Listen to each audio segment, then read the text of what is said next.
I'm Christian Abbott. I'm Nathan Lavender. I'm Sean Abbott. And this is the Red Mist Podcast.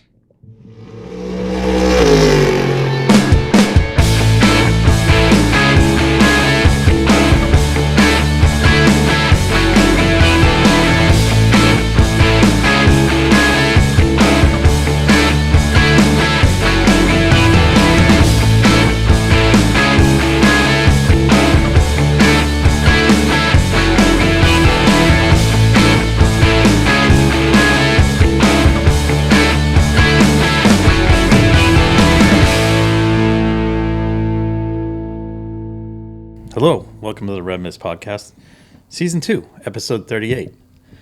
The Yoda Porsche 963 Hypercar, driven by Antonio Felix da Costa, Will Stevens, and Ep38.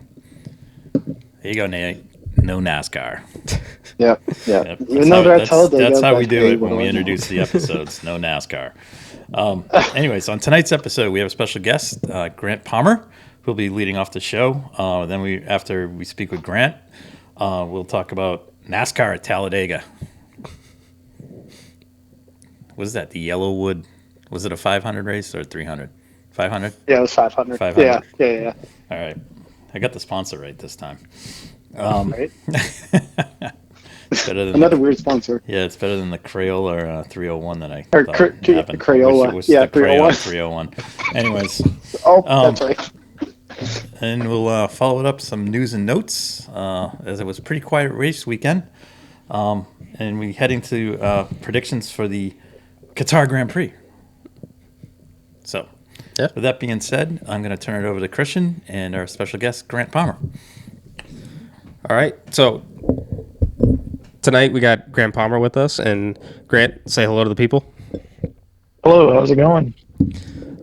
So Nate and I know Grant from the Touring Kart Championship eSports series that we've raced on iRacing with, and but we've got to know him a little bit better, and just kind of some background of recent note. Grant, you've driven in USF 2000, and you've done go-karts as well in around your area in St. Louis, correct? Yeah.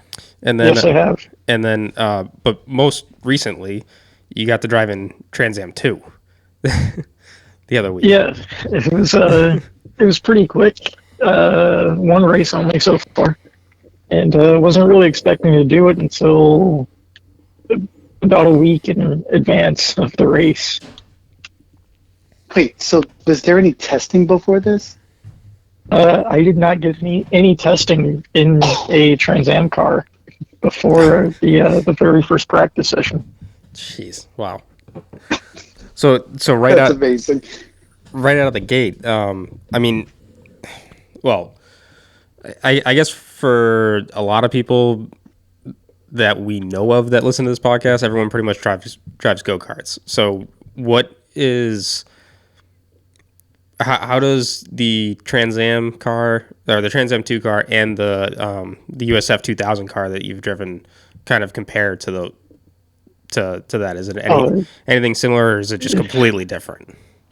It feels completely different.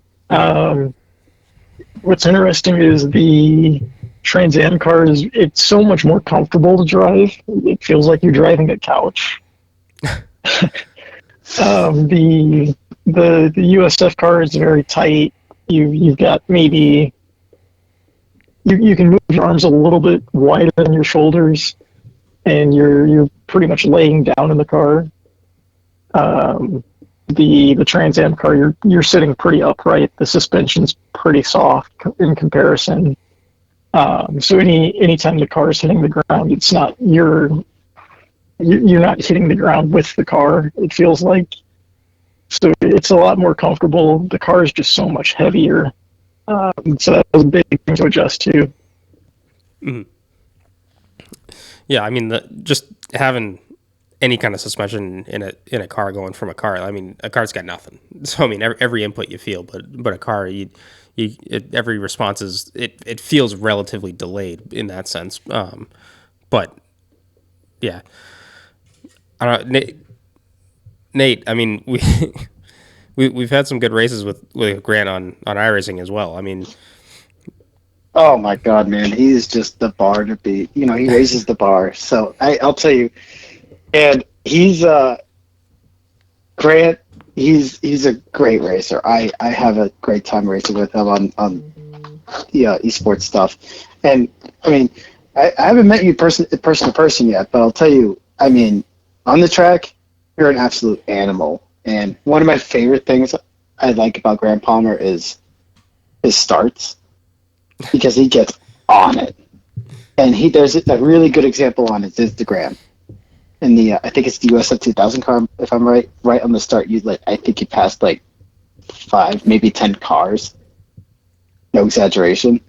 Do I have that number right? I think so. I started the race in, I think it was 27th place, and we ended the first lap in 13th place, if I remember correctly. Hey, dude, that's an amazing start. I mean, that's a lot of dream starts for a lot of people. I mean, and plus, I mean, hey, I mean, what's wrong with racing at Indianapolis, right? So, even that itself is pretty nice. So, Yeah, well, actually, pretty cool. I mean, I bet I've been to the Indy 500 a few times, and these guys just went this year and probably saw one of the better ones, right? I mean, I was on the edge of my seat watching the Indy 500, but anyway, so between the USF 2000 car and the Trans Am car, do you have a preference, or is it just, hey, I'll drive anything and on 4 wheels? I'm a race car driver. I'll drive anything that has 4 wheels and an engine and has a number on the side of it. Amen to that. I mean, what was the horsepower on these Trans Am 2? The TA2 car, I believe, is roughly 500 horsepower. That's awesome. I believe it weighs a little under 3,000 pounds. I could be wrong. I didn't get to sit through tech entirely. Right. So I don't know the exact weight of the car. Basically, it was just I had little information going into the weekend about the car entirely. All I knew was it was 500 horsepower and an H pattern, 4-speed. Oh, okay. And that is a dying breed, hence the paddle shifters, I suppose. But I guess another question is how did this all get orchestrated? I mean, I understand you're at least in the the St. Louis area, right? Or I guess right in St. Louis. So no testing. Yeah, no experience at Gateway. So 3 years ago, I drove an F4 car at Gateway. So it was when COVID shut everything down, and I believe it was either May or June. SCCA said we're gonna try and social distance at the race car track, and we'll have our first race back at Gateway. And so that's where I drove an F4 car. That was 3 years ago. So and it was good to be back. Oh, I bet. I mean, especially like racing. I think it was one of the first sports, definitely NASCAR, to get back going after everything was shut down. And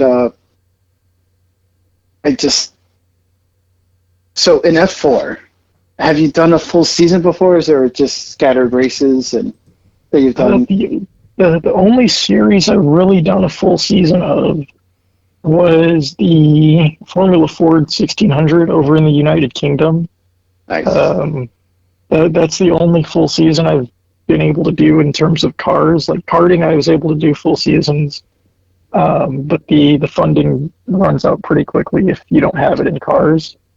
Oh, for sure. I've heard that story plenty of times, and I've been there myself, and I definitely get that. Nate, I think I think me and you are pretty excited about having this conversation with Grant. But I mean, I guess Grant, let's kind of back it up. What's kind of your racing career like? Can you walk us through it of like where you started and how you've gotten to where you are now? Yes. Yeah. So I ended up It was August 1st of 2015 was my first race. It was actually at Gateway. There's a little go-kart track called the Gateway Kartplex inside the oval, and so my parents took me over there, and I practically begged them every single day for a go-kart. And I was 14 at the time, just starting freshman year of high school, and we ended up getting a cart and started racing it with it was a local company called Margay Racing. They manufacture carts locally here in St. Louis, and I would race in their Ignite series until about, I believe it was 2017. I ended up racing X30 with Ricardo Kart on a team run by Phil Giebler. And so Phil was the 2007 Indy 500 Rookie of the Year, and he was a distributor for Ricardo Karts and Burrell. And so I ended up racing with them for 2 years and running Supercarts USA. And then one thing just kind of followed another, and my dad was like, "Do you want to go? You're going to be sitting out of a lot of racing, but we can go to a racing school, and you might get to drive a car once every 6 months." So we ended up going to racing school in 2018. Like, things moved very quickly looking back. Because I think I got a late start compared to a lot of other drivers. So, yeah, after 3 years, I was in getting my race car license. So, did you grab the race car license at a school, or did you do it through another? Yeah, I went to Lucas Oil School of Racing. Mm-hmm. I did their 2-day program, and then I got invited to their scholarship shootout, which I believe they hosted every year, if they still do that. Mm-hmm. So excuse me, that was 5 years ago now. So if they still do it, hopefully they do, because the amount of people I got to meet there was like pretty crazy. It's crazy to look at people who went to that same event where they're at now, and the instructors that they had there were like Oliver Askew and R.C. Enerson and Pippa Mann, people like that you can really look up to. And so I believe in February of 2019 they have their own racing series in conjunction with the school where you use their cars. And my first ever car race was at Laguna Seca, and we ran 3 races, and I came away with a 4th place finish and 2 second place finishes throughout the weekend. That's not a bad weekend. Yeah, it was pretty good. Yeah. And plus Laguna Seca. I mean, for me, I'm sure about you. I'm sure for you, Christian, as well. The dream is to go on the corkscrew just at least once, right? Just feel that, the rhythm of that. Oh my gosh. Yeah, that was pretty crazy in person. Yeah, it was pretty intense. They were like, okay, when you turn through here, aim at this tree and then go straight down. If you miss the tree, you bend the push rods, and if you miss the tree the other way, you just miss the corner completely. And it was pretty intense, like racing against Prescott Campbell, Ryan Nash, Juju Noda was there as well. So like a lot of really fast people for a school racing series. Yeah, I mean, well, everyone wants to win. Yeah. Yeah. Oh my gosh. So you've been to Laguna Seca, you've been to IMS, and I mean, listening to this whole story, it sounds like Gateway's been like, if you could go to a track and really perform well, it's Gateway. So is maybe your IndyCar start at Gateway eventually, right? Yeah, that would be pretty cool. But if I could go to any track, I'd have to say St. Petersburg, Florida was my favorite. I out of all Hear the that, tracks Sean? I've driven on. It wasn't my best result. And I really want to go back and conquer that track. Because I like we it. hit the wall in qualifying, and I broke I bent the tie rod up front and bent the rear toe link and tried to finish the qualifying lap with the wheel going all over the place and the car driving sideways down the straightaway. So we had to start last, and that doesn't really help your chances on a street course. So I really want to go back there and have a good finish. And then so you said you went over to England to do F1600. So what? I guess how was all that? How did all that come about? So I was in the process of raising money to race in the F4 series over here with another team that happened to be local called DC Autosport, and I got a phone call, and it said they said you should go race in the UK with. It was before I joined. It was called Cliff Dempsey Racing. It became Low Dempsey Racing, and now it's known as Ammonite Motorsports. And so after a little bit of thinking, we were like, well, it'd be cheaper. There's more racing. If we crash a 1600 car, it's a lot cheaper than an F4 car. And we ended up pulling the trigger on that, and that was 2020 when everything shut down. So my teammate Bryce, Aaron, and I flew over to Heathrow Airport out of Chicago. Got there and then stayed there for 2 weeks, and then they shut everything down and sent us back. And then in June, after I'd driven at Gateway, we flew back over there, and Bryce and I actually lived with Cliff and Michelle Dempsey I lived there from June until I believe the end of October of 2020, just because I couldn't fly back and forth. And it was just such a great experience. They're very knowledgeable, and then working with Andy Lowe, who runs the team now, everyone there was just super knowledgeable and helpful, and really taught you how to push yourself and the car, which it was a worthwhile experience. Oh, that sounds awesome. Yeah. So let me ask you this: when you went, what was this? Have you been for Attach or Silverstone? Yeah. So we drove Brands Hatch 5 weeks in a row at one point. Oh, was it the Indy layout or the full course? So we drove both. See, that's cool. Yeah, it was really cool, and we drove it in the dry and in the wet and in mixed conditions as well. So we got our money's worth. Oh my gosh, yeah, a tour of every experience. I've never been to UK, but is it true that it rains basically every day? It was raining quite a lot. Yeah, the first race I ran over there, it was in the rain, and then the first national race I ran over there was in the rain, and the last race I was in, it started to rain. When I to this day I think someone missed their braking point because the track got wet and took me out at the final chicane in my very last race.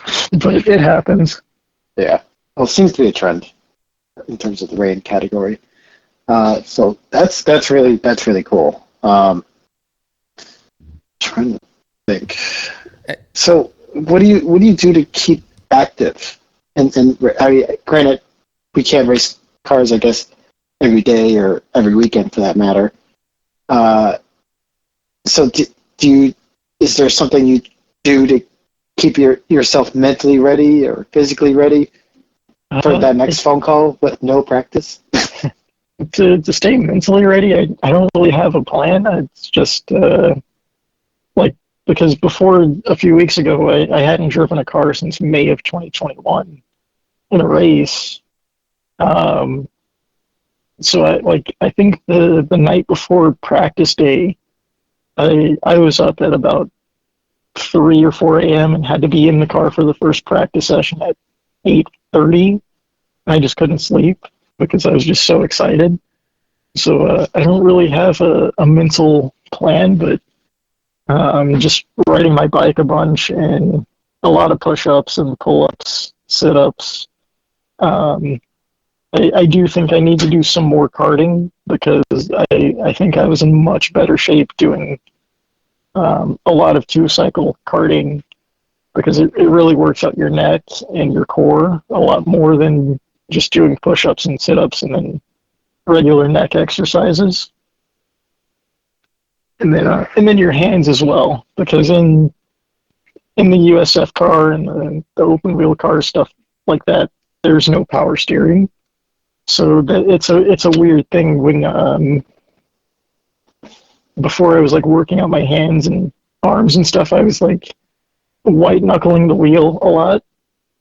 Even back in karting, my hands would cramp up, and I'd have to figure out how to train around that to be able to use my hands while driving. Yeah, I can relate to that. I mean, I at least go karting. Because I tell you, Sean watched me test a shifter kart, and I'll tell you that was probably the fastest thing I've ever driven in person. There's a story to that, right, Sean? Like The fountain corner. oh, when you went into the first corner and got there and didn't know what to do, like shifting. Yeah, I was like, oh my god! All of a sudden, I'm at the corner. Down gear, downshift. Oh my god! It was very noticeable too.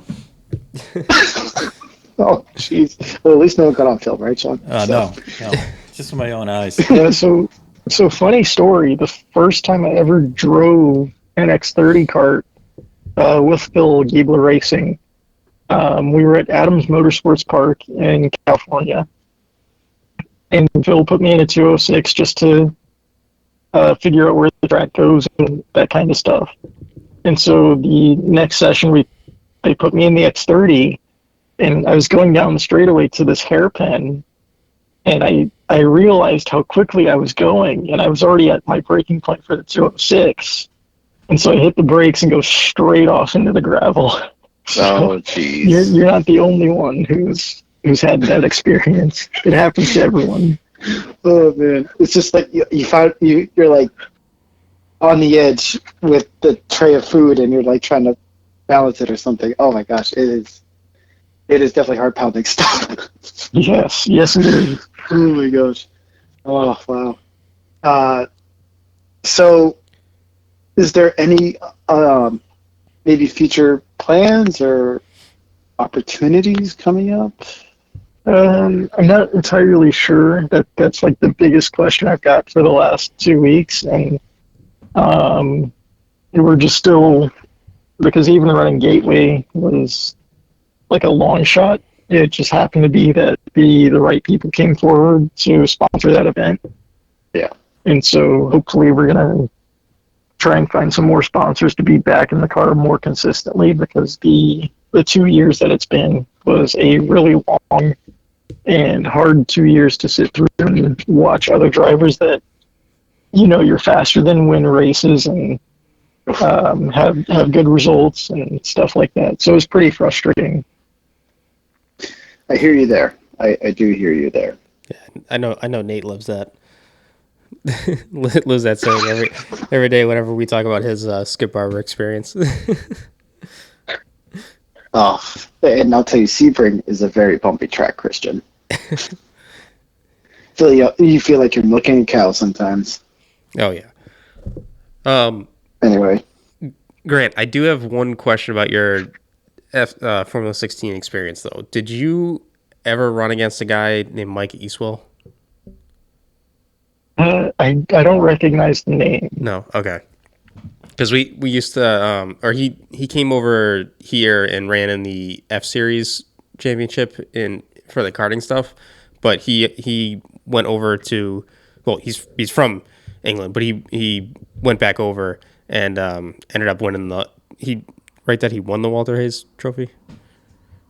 He won one of them. Yeah. And it was, yeah, but at the time that Grant was over there, I believe Mike was running like in that as well. Because he had, this year it was like a year ago. Yeah. Because it's coming up, like the next one's coming up. Right. A year ago was the first time he'd been in a car, Mm-hmm. Formula 1600 since COVID, because he got stuck in Australia. Remember when he went down there to work and now he's based out of there. So he might have missed him. Well, he may have. Yeah. Yeah. It might have. He may have missed him, or he might have raced with Grant. Anyways. I mean, fast guy, fast driver. Yeah. I mean, very good. So awesome person too, and a hell of a photographer. Yeah, great person. Yeah. So I just remember, what was it, the Fall Classic? He just came in and just was, first in practice, first in pole. Yeah. And he had that. He had that chassis, that one chassis. Yeah, the one cart. Yep. that was an interesting design. Yeah, it was. But no, I just asked because you were over there around the same time that he was there, so I know racing's a small world, and you can run into a lot of people that you might know. Yeah, it gets pretty small after if you pay attention to who you're racing today, and in 5 years the world gets a lot smaller. Yeah. Oh man. Well, I mean. Oh, I got a question. I know that you mentioned earlier in our bit of questions that you'd race anything, but is there that one race or that one series where you're just like, ooh man, if I could get in there, I made it? I mean, that goes for really any series. IMSA, F1. Well, F1's a pretty far long shot for. Yeah, F1's the pinnacle for sure. I definitely did that. But IndyCar, F1. Why do I keep saying F1? Must be it. IMSA, WEC, just the top level of any branch of motorsport is pretty big. And that's where I just want to figure out a top level I can conquer. That's pretty much my goal, is to, whether it's V8 supercars or I'm racing a GT car at Le Mans one day. Anything at the top level is where I want to be at and have a really good career there, because that means that's when you've made it. Understood. I hear you 100% on that one. I guess be an opportunist, find where the opportunities are, and grab them while you can. Yeah, sometimes you just have to. If someone says, "Hey, do you want to drive this go-kart?" and you just take it and run with it. Yeah. Well, the funny thing is, I started putting my racing stuff in my car because of Christian. Because always bring your racing gear. Always bring your racing gear. And I'll tell you, he said that the one time. He's like, "Oh, my racing stuff's in the car," and I was like, "What do you mean?" He's like, "Oh, you never know when it's gonna happen." I'm like, "You are so freaking right." And so I just started putting my racing stuff in my trunk, and I'm just like, "Oh, well, hey, he's right on something." Nate, I wanted that one from Alan. Oh, okay, Alan Pope. That's right. Yeah. I used to be asked questions. They were like, "Why do you bring your racing stuff with you all the time?" And I'm like, "Well, because you never know when you're going to end up at a track, or someone's going to say, 'Hey, hop in this and drive it.'" Because the one time I stopped taking my racing, that was pretty upsetting when I stopped taking my racing stuff everywhere. One of my buddies said, "Hey, come out to the track and drive this kart," and I had to drive a 2-cycle in jeans and a jacket. Hey, at least you were jeans, right? So I mean, it's sort of comfortable, I guess. But the race suit is so much better. It is. It's a lot more comforting. Mm-hmm. So. All right. Well, Grant, thank you for coming on. Thanks for inviting me. Yeah. No, I mean, we've had such a good time talking with you, getting to know you, on doing all the online esports stuff. So I mean, that's just been super fun. So I mean, it's nice to actually have you on here and and get your name out here. Oh, thank you. And for everyone who listens online, I'm only fast online because of how much they push me on track. So, Oh, what a nice guy. Thank you, Grant. No. Thank you. thank you. Yeah. Oh, gosh. Oh, man. So Okay, great interview, Nate, Christian, great job. Great to hear Grant and his racing experiences. He's driven quite a bit of cars over his career. Right? In The a best short period of time, but story is take an opportunity when you get it and go for it. So never know where it'll lead. All right, speaking of leading, what's the points? no, let's talk Talladega. Yeah. What's Oh, the points yeah. in NASCAR? Huh? Where are we at? Who's leading? You tell me, like, playoffs? Playoffs. Yes. Let's talk. Let's touch on the race. Honestly, a fairly clean race until Right? Until what, Sean? The last 500 feet? the first big one was what, stage 3? Oh, don't get me started. Guess who caused that one? Your man, Bad Brad. Jeez, what is he And that doing? that was right after I sent the text to you saying that Larson will win the race, and I jinxed him, but he finished. I think he like, finished. why are you pushing in the tri-oval? Yeah, he did finish. He's running. I don't know, but well done, Bad Brad. He won stage 2. That's all I can really pat him on the back yeah. on. But That's about it. No. Yeah, there you go. That's about it. Woulda, coulda, And, shoulda. All right, let's move to the final stages of the race. I'm going to give move of the race to Ryan Blaney. Okay. Yeah. You know what move I'm talking about.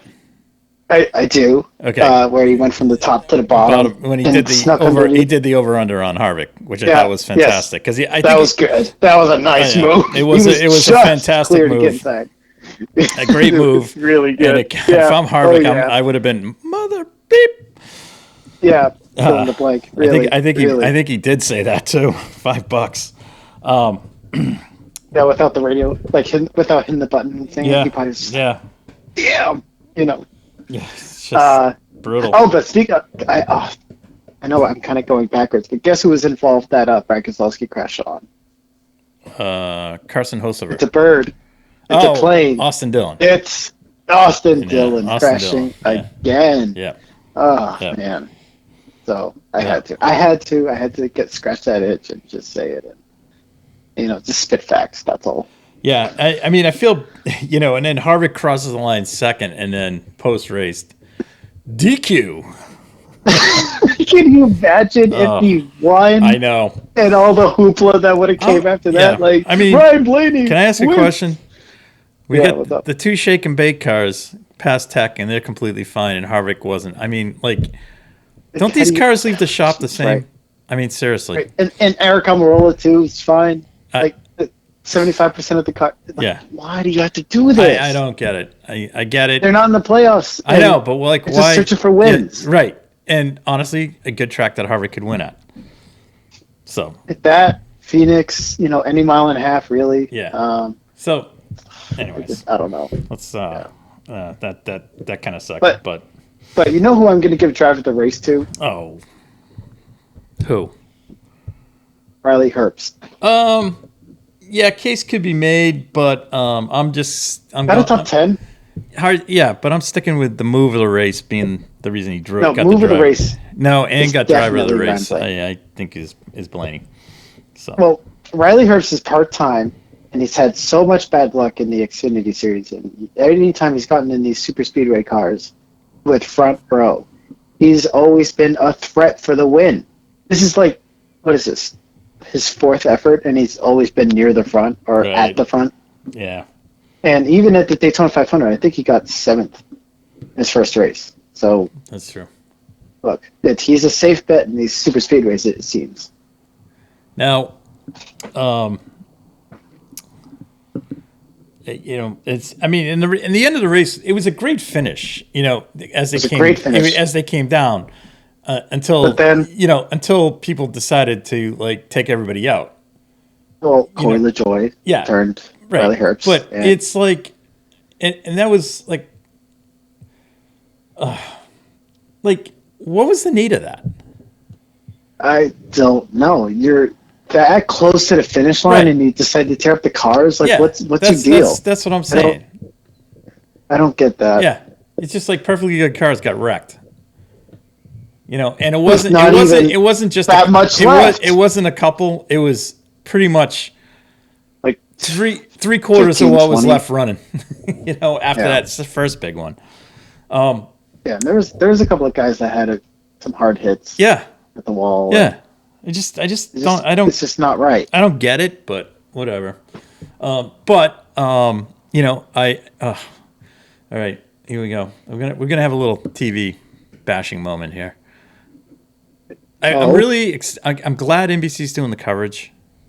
Okay. But. Yes, say it. But. Rick Allen's got to go. What happened, son? Rick Allen's got to go. Can they seriously? Can we? There's a whole line with that. There's a whole line that's in front.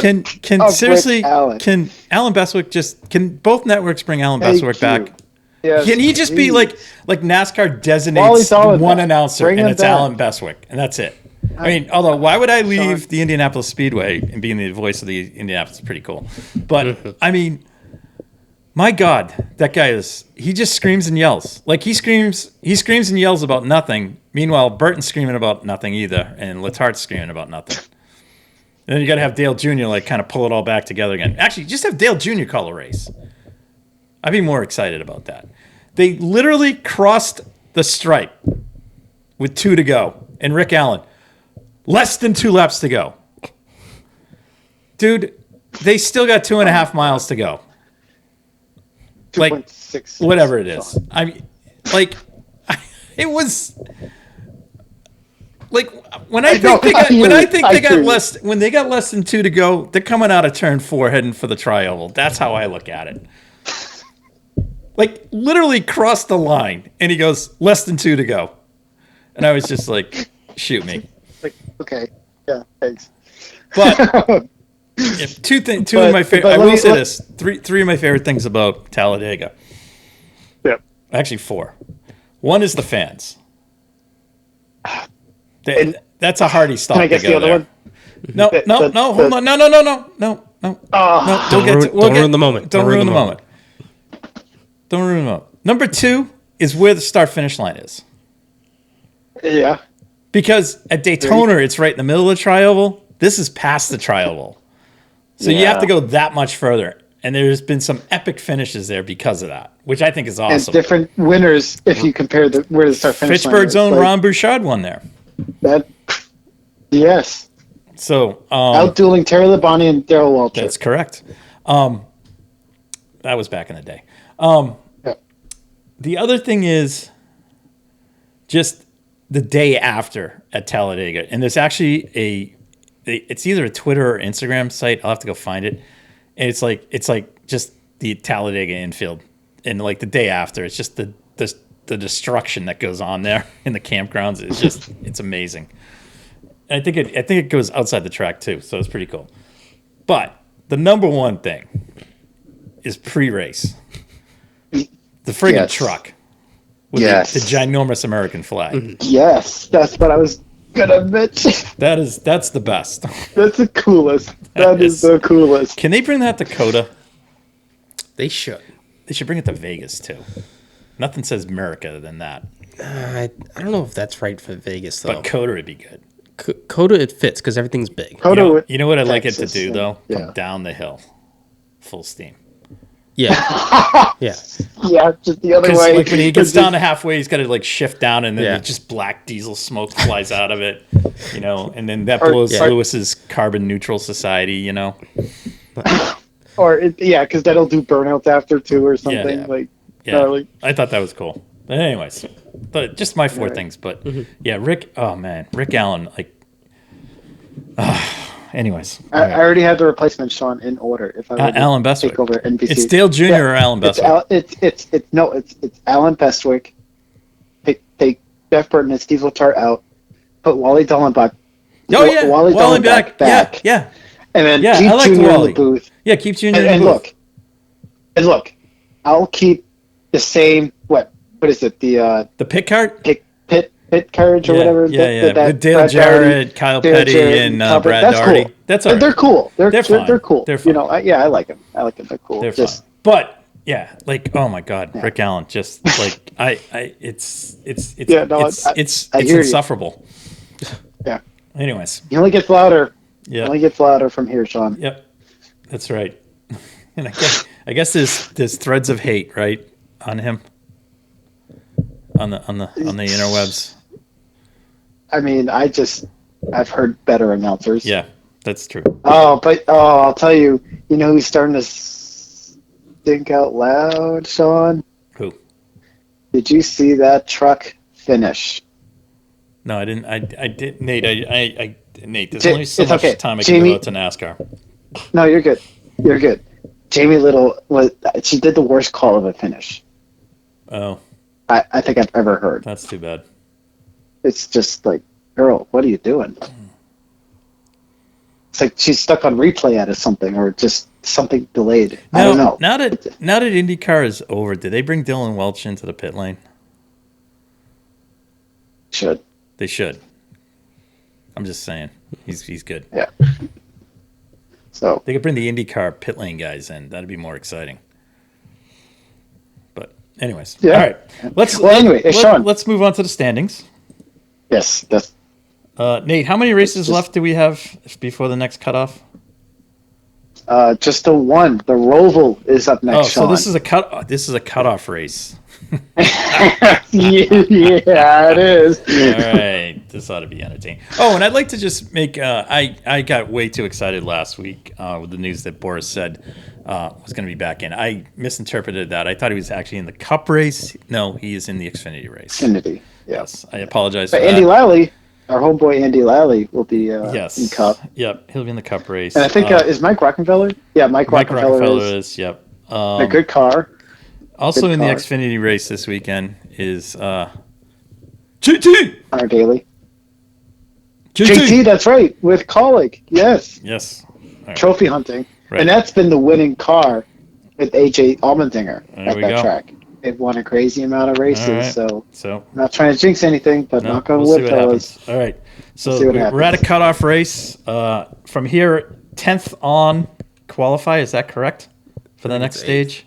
I think it's 8. No, 8. 8th. Oh, 8. So 4 get slashed out, Sean. wow. Yep. 2023 XI is in trouble. Wow. I don't think they're the only ones. Holy Yeah. crud. Who's at the bottom? How many went through this stage? 12? K. Bush. Yeah. Hey Bush. Who else? Well, Chastain. Darrell. yep. His teammate Tyler Reddick. And you know who's just above that, Who's Sean? on the cut line, on the Lance Stroll line, is Bad Brad. So man, I'm he just- pulling for anyone but Bad Brad to get in. Thank you, Sean. Cheers, mate. Well, it's a little tough because I mean, anyone down in 8th through 12th, I mean, it would have to win, I think, to get in. Right? Because you win, you're in, right? Yeah. You win, you're in, Now- and that's what Ryan played. Now, what happens when, say, Byron. let me no. Let's just play this game. What happened if SVG came back and won? Right? We know he's not in the playoffs, but does that throw chaos into the playoff standings? No. No, that's no fun. It should be able. No, like because can he take points away? Stuff like that. That's what I'm hoping for. Well, if someone needs to win a race and then he steals it on the last lap, then yeah. Yeah, like he supercar moves Tyler Reddick. Or again on Justin Haley.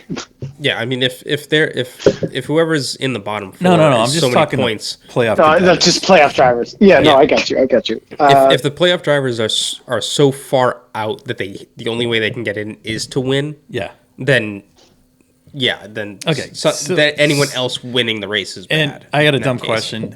Do we race in the rain here? Yes, Okay, that's good. Yes. All right, but thank it doesn't you. look like there's going to be rain this That's, weekend. that's okay. I just want to know. I don't want to. Anyways, just in case. just in case. Yeah. All right, so let's just quickly go through this. Byron's the leader.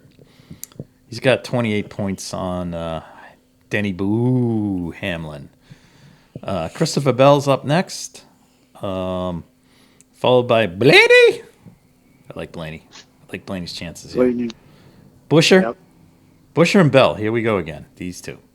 Third and fifth. Always together. They These just find two, each other. can they just put them on the same team? Might as well. They should. Then we got my man Truex.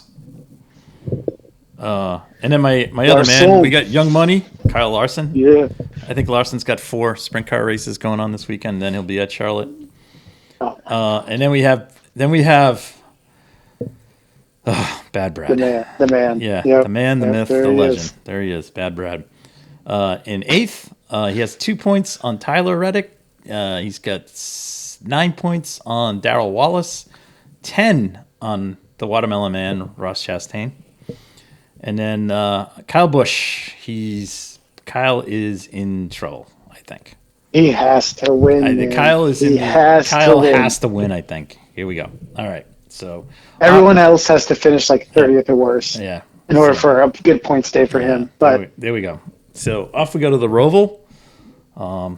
So that'll be fun Sunday. Sean, who wins at the Roval? Who wins? Yeah. Hold on. Do they have the entries? Like hold on. Yeah. I'm just trying. I was just looking at the Vegas odds.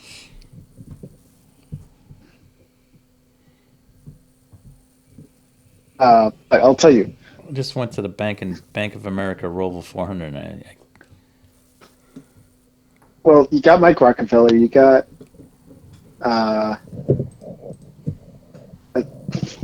AJ Allmendinger, I would say, is like a safe bet, but he choked last year, I think.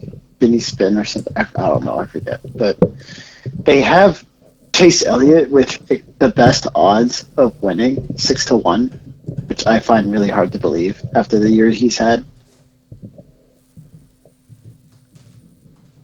I mean, Tyler Reddick, or like maybe Michael McDowell or Kyle Larson. Yeah, give me a second. All right, I think I got it. Yeah, hold on. Okay, just kind of skimming through here, taking a look at this. I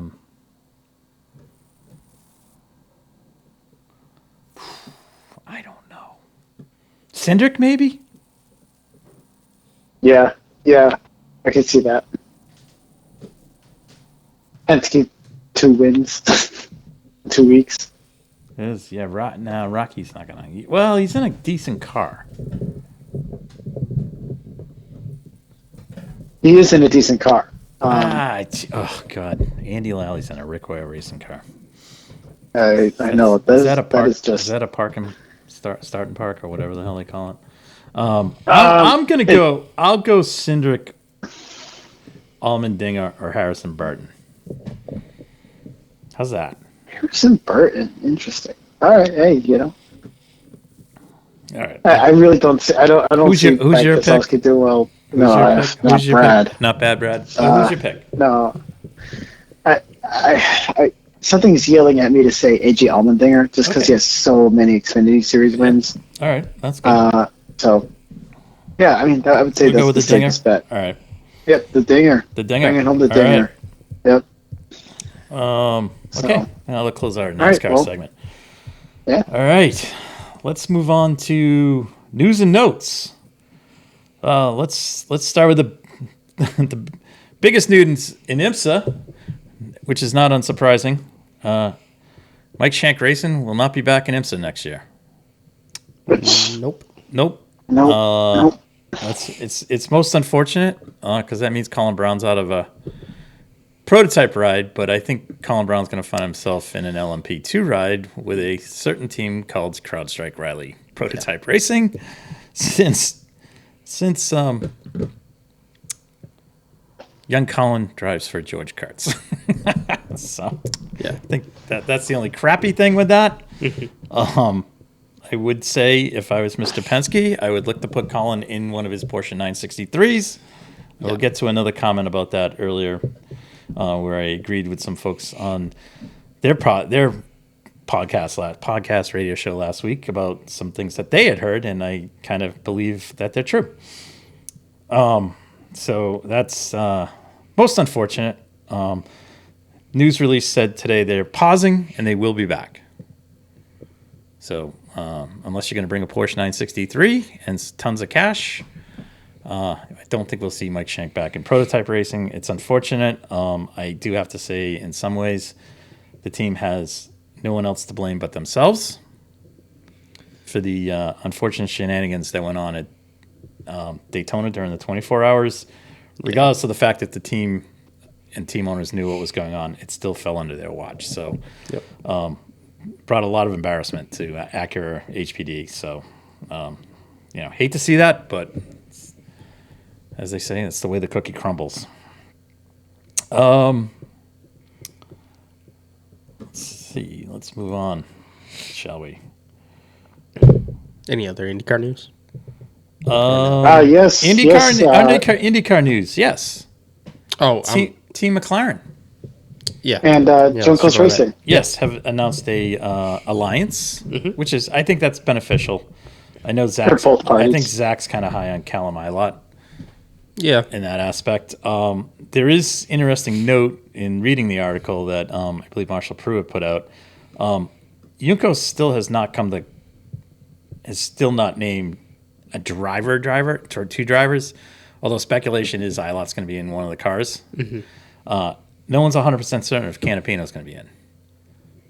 So, granted, he and Ilott had a couple contretemps during the year. No big deal. But they have this need that they want to go to Argentina. Right. So we're going to take the Argentinian rookie out who did quite well this year, who probably in a second year will be better. Yeah. And then for the third year, if they go to Argentina, hey, you never know. Could, step on it. I just don't get what's going on there. It's a little weird. They did have some folks leave Juncos at the end of the season, and they've kind of backfilled. And they're also, I think, leveraging off some of the Team McLaren overflow. In other news at Team McLaren, Gavin Ward was promoted to team principal. And sporting director is Mr. Tony Kanaan. So Tony's got a full-time gig. Yeah. That's pretty cool. All right. Anything else on IndyCar? No, that's all I got. In NASCAR news, NASCAR is going to Iowa. Yes. Yeah. And I think this is kind of debunking the Montreal rumors. They're going to run a cup race in Montreal? There was rumors that was going to happen, but I think it fell by the wayside. And unless being NASCAR, they went to find they were scrambling probably to find a replacement race, and I think that's what Iowa is. There's two potential other races that are on. They're X'd out on somebody leaked a calendar out, and there's two races. One's called a figure 8 race, and something else is called something else. They're just code names. The other thing is, who ran it? Xfinity only. Who ran at Road America? Xfinity. They're not going mostly. there. Oh, Next Cup should go back there. They went there once, I think. Have a whole NASCAR weekend there. Yeah. I don't. Seriously. The other thing is, Mid Ohio's not on the schedule. Right. Well, I'm not saying for a cup race, but for an Xfinity race and a truck race, it's good. Truck, yeah. Yeah. I don't really get that, but anyways. Let's see what else. Bum, bum, bum, bum, bum, bum. Bum, bum, bum, bum. Before I get to the big news of the weekend, of the week. Wasn't there some WEC news? Um, Thought I saw something relating to I'm that. just double checking. Yeah, checking. Oh, Peugeot's going to run with a rear wing Yes, next year. that's what it was. Yes. That should be interesting. Yeah. So, proof of concept. I like that. They tried it. The car works at some tracks. Some. So now it's like, that those tracks really are low downforce tracks, right? Because you ran no wing, right? No. It's not low downforce. It's the fact that they were smooth. Right. But And- so the car will be could- completely trimmed out. It won't be. No. That's not it. It's all about Oh, sorry. all the downforce is generated off the underbody of the car. Is this tested in the Red Mist Right. wind tunnel? Yeah. So Yeah, Chris because went tunnel. because the majority of the downforce is generated underneath, you need to make sure that the car is Okay. a certain height off the ground to keep that amount of downforce you Gotcha. want.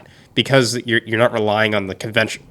I say conventional, but you're not relying on your typical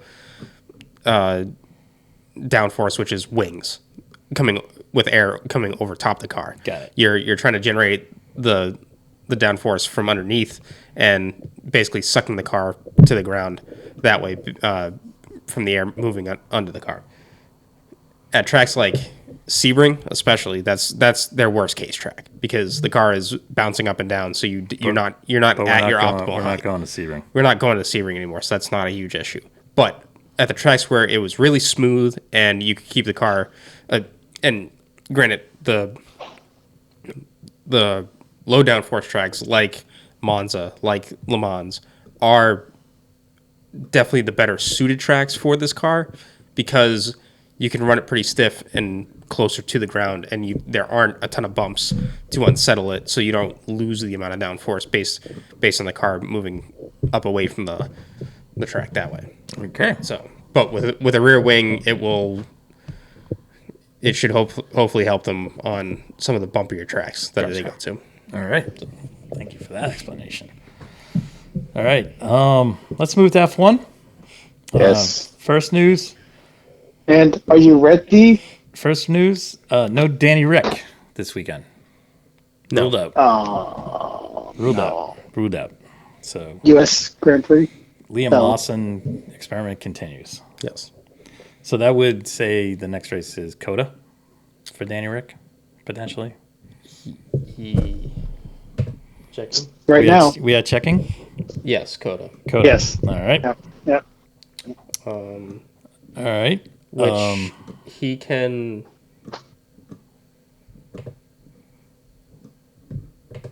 Actually, well, I don't think Ricardo would want to miss Coda. No. Or Vegas, for that matter. Yeah, Vegas. That might- I don't think but I I mean, I don't think he would really want to miss Coda, so Because he has a he'll house in probably be Texas. back. He'll probably be back in for Texas. But it's not Right. that weekend. It's the following weekend that becomes a scheduling conflict, at least for Lawson, because he's got Super Formula That's, Championship Mexico. to wrap up and conflicts with Mexico. All right. So, granted, I'm sure Liam would much rather drive it Formula One, but than Super Formula, but that Anyway. that is something that Well, that Red Bull has to all right. watch. So before we get to the biggest news of the week, let's rumors are percolating that McLaren and Toyota will be linking up. Oh, yeah. So that the continues. rumors are starting to really snowball up. Yeah, that they are percolating up. So there is a buzz there. Also,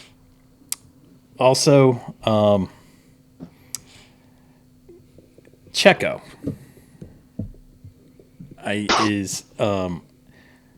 his drive is in peril.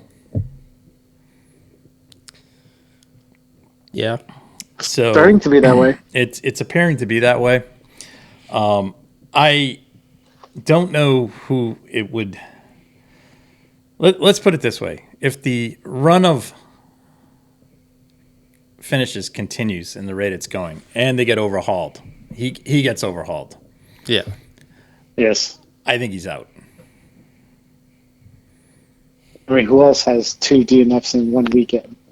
Well, it's not. That's No, That's it's just, not so much that. It's still- just like still- it's not that. Still, that's It's just not- the most it's- recent thing, though. It's the lack of performance. I Yeah, mean, it's it's Stroll. It is.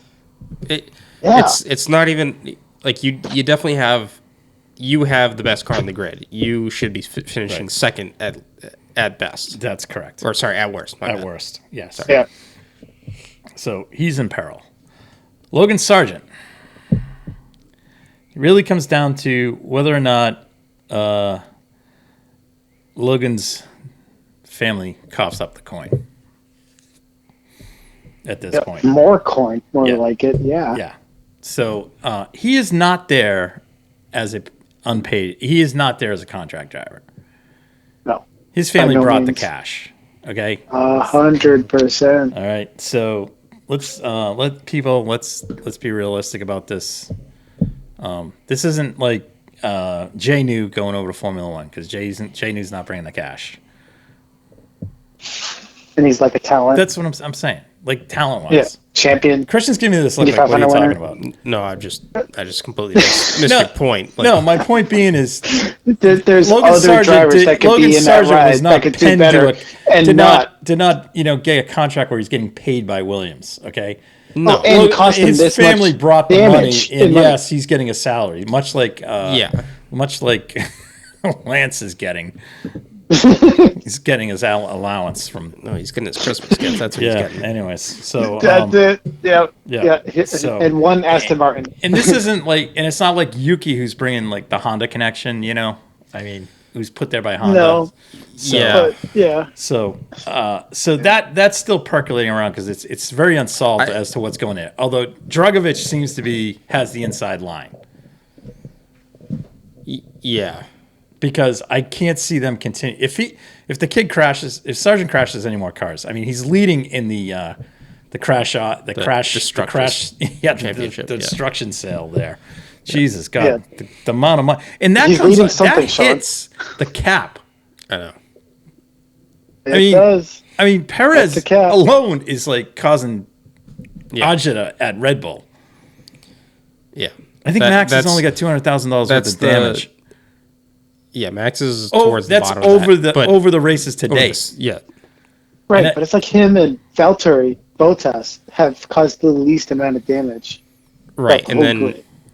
And then I think the lowest team is Haas, Yeah. I believe. Yeah. Which again, Is it? I thought it was Alfa two- Romeo. No, Okay, Haas, Alfa Romeo was there. Yeah, I know Haas that, has just but- had more mechanical DNFs than they had crash DNFs, Yes. which is Gotcha. a change from the last 2 years where it was Yeah. like Crash Fest City over there. But again, like this is if Haas is taking another year to get it together, Yeah. they're not spending the money to repair the car this year. Right. So hopefully this can be a productive off season Yeah. for him. Yeah.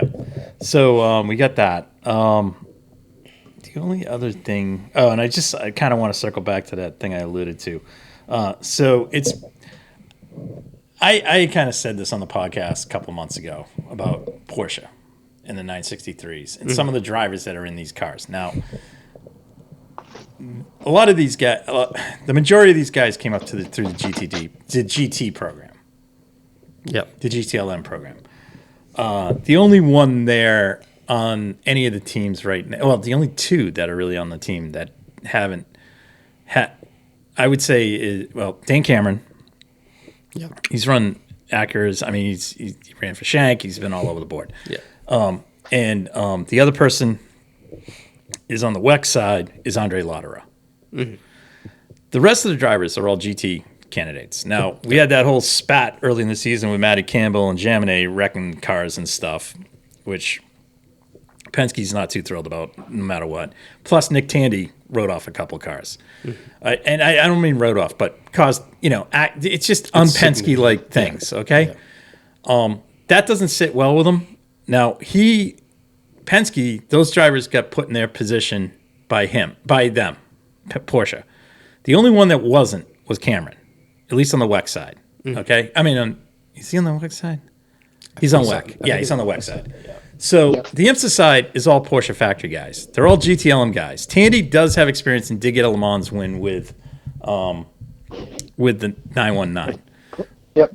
But so, and I kind of said, well, maybe they should start looking at guys that drive prototypes, you know, and things like that.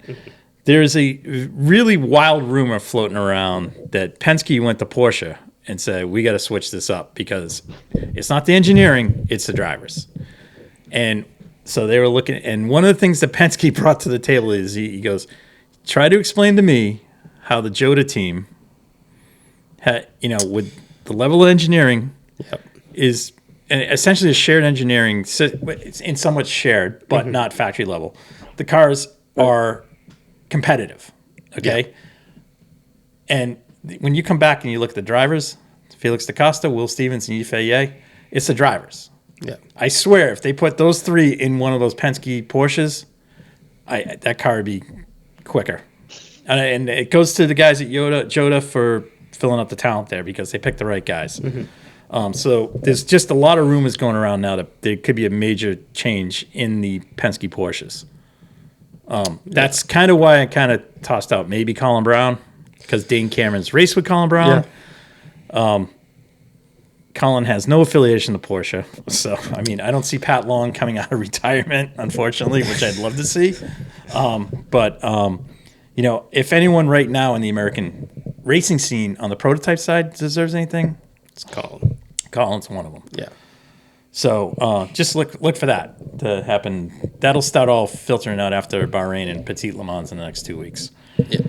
All right. Let's move to the big news. Drum roll, please. Max Verstappen is your world driver. Oh, yeah, that's right. He could clench it. And the best part is I hope he clenches it during the sprint race. That'd be fantastic. He has to finish. He has to get 3 points. 3 points. Or something like that. So if he wins the sprint race. Which he probably will. Which he probably will. I mean, awesome. he has to. I think if he finishes, it's so max. No lower than 6th. Right. It's so max. He wins. It's awesome.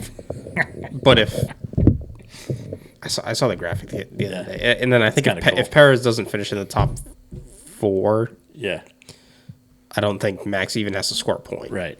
So kind of cool. I like that. Anyways, let's all right. Let's move to it. Andretti Global has crossed stages 1 and 2. Yes. Of the its journey to F1. That's all of the FI in its stage 1 and 2 because there's this 2-step process within the FIA. They were green lighted along with Cadillac. It is now known that Cadillac and General Motors is spending significant resources in Detroit building a motor. Hence the reason why there is only one Cadillac in WEC. Yeah. That's the reason for it. So the budget that would be needed to run the car there is being utilized to develop the motor. So until they get to 2026, then you'll see it change and we could see something happen. So that explains that oddity. So we're bringing a V8 to F1. That would be nice. Now, it would be nice. The next step. I can't imagine if the next step LMDH engine was in the F1 car. That'd be awesome. That'd be cool. The next step is the butt kissing step. Yeah. Now, there is precedence within the European courts that if F1, this is different from the FIA, but F1 was to reject their entry, it could be deemed much like in the United States, an antitrust suit, it could be deemed illegal, and therefore they'd be forced to take the entry.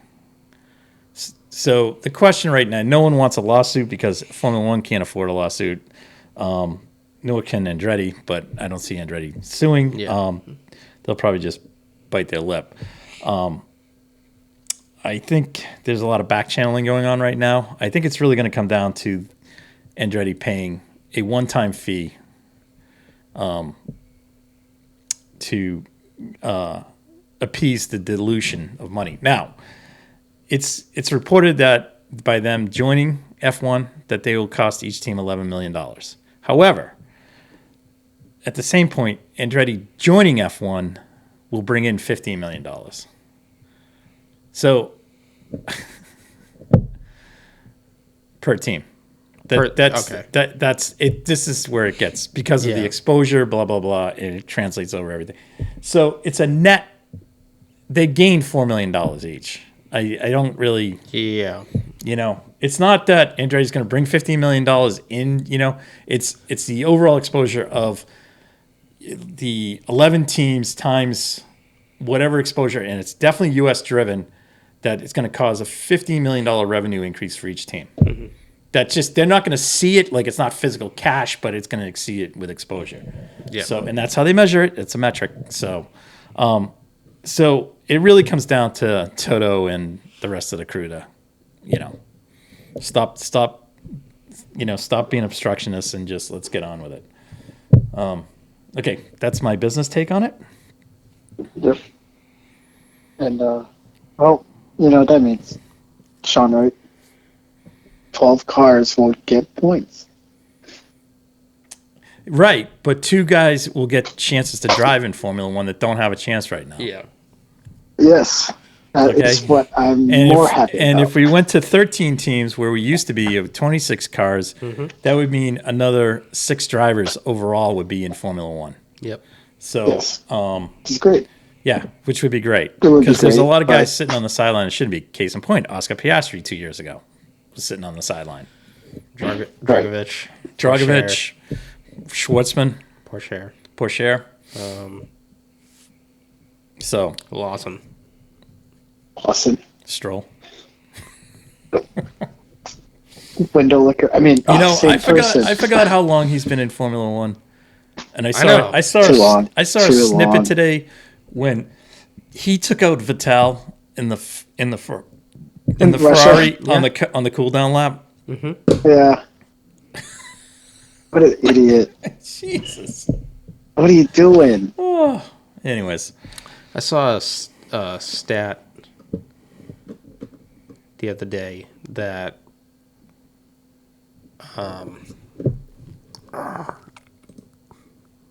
and Sean, good luck blaming Stroll on that. I mean, Vettel on that one. Good luck on that. So, somebody had a picture of European F3 championship, and it's one of the two. I'm going to mix it up, but when Lance Stroll dominated in 2016 and was beating likes of George Russell and company. Yeah, it was that, and then there was another one that I saw later that like Sargent was dominating, or at least in the championship hunt and beating the other guys that are above him now in F1.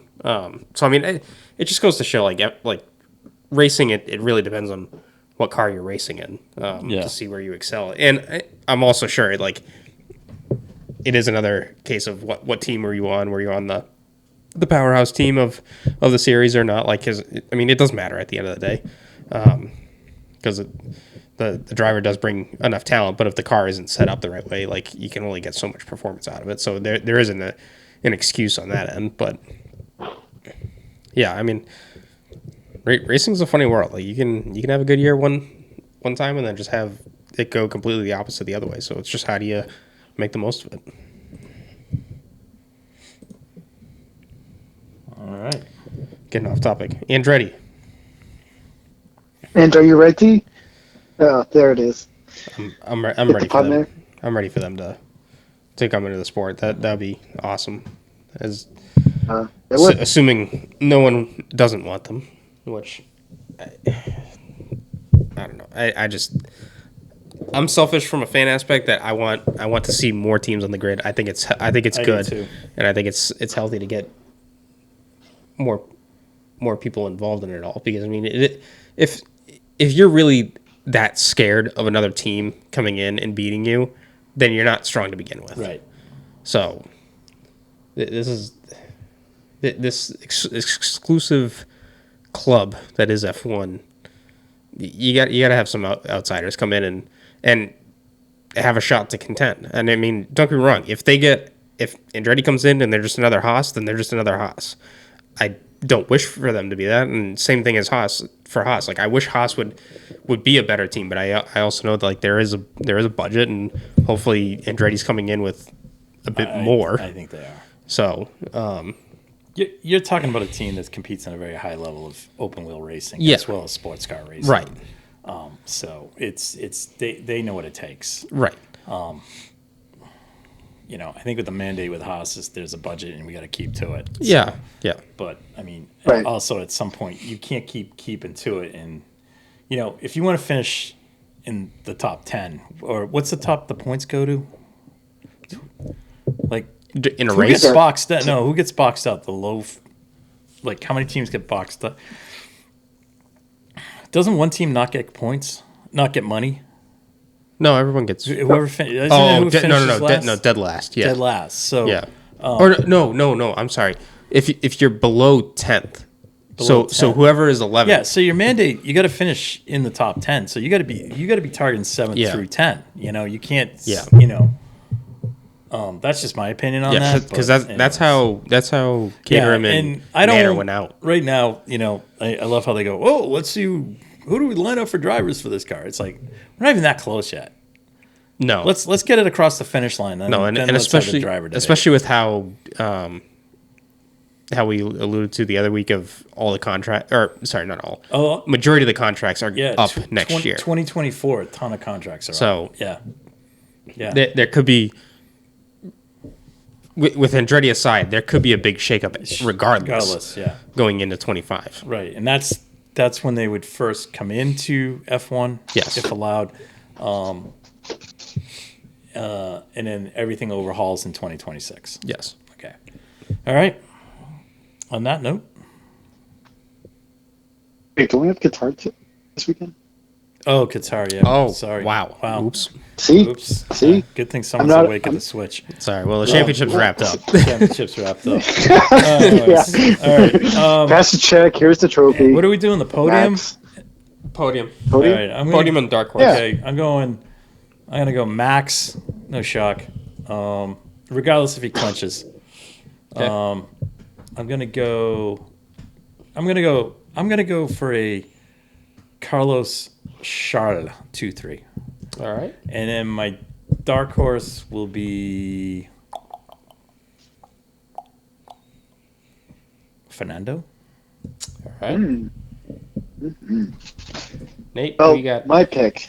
I got Max Verstappen, eventual 3-time world champion, because we're past the sprint. He's going to win the race. We're going to have Lando Norris finish second, Oh, I like that. and we're going to I'm not sure have. this track's a McLaren track, but You never know, Sean. You never know, unless, right? But Lando Norris, and then we'll have our homeboy, the smooth operator Carlos Sainz in third. All right. I think Lando's just going to match his best career finish. That is second, and then our let's see, dark horse will be. Damn, Fred was a good pick.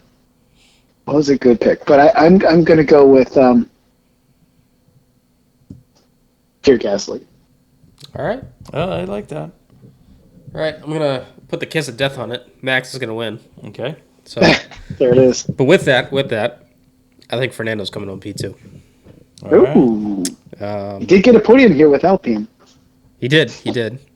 And then I'm gonna say Norris is third. I'm gonna ride this train, but I wouldn't be shocked if Lewis came home third on the podium and found his way on there. My dark horse, though, because of his form as of lately, my dark horse is Checo. You're expecting a big rebound. Yeah, right. Oh my gosh, yeah. My last hope was Singapore, and that was nowhere. I don't think I'm expecting a big rebound. I'm just if it's a dark horse, a dark horse has been someone who's been finishing in, the latter half of the top 10, just outside the top 10. I mean, Yeah, or is not I think expected to finish well. I think the bigger question is there going to be a race? Well, actually, now that the perfect season is off for Red Bull, is there a race that Red Bull has a DNF at with Max for reliability? Because the only race that I see them struggling on pace is Brazil. Because again, the defending race winner is George Russell. So Mercedes has a race they can show up and win because based off of last year's running. Now it's not to say that they are going to do it again this year, but that is one track that I could see that happening at. Vegas is definitely an unknown, but I guess we won't know until we get there either. So, Yep. All right. Well, I think that's it. Sean? On that note, Good night. Thank you guys for listening to the Red Mist Podcast, hosted by Christian Abbott, Sean Abbott, and Nathan Lavin. It's produced by Christian Abbott, and music is by Alex Wart and Harrison Tate.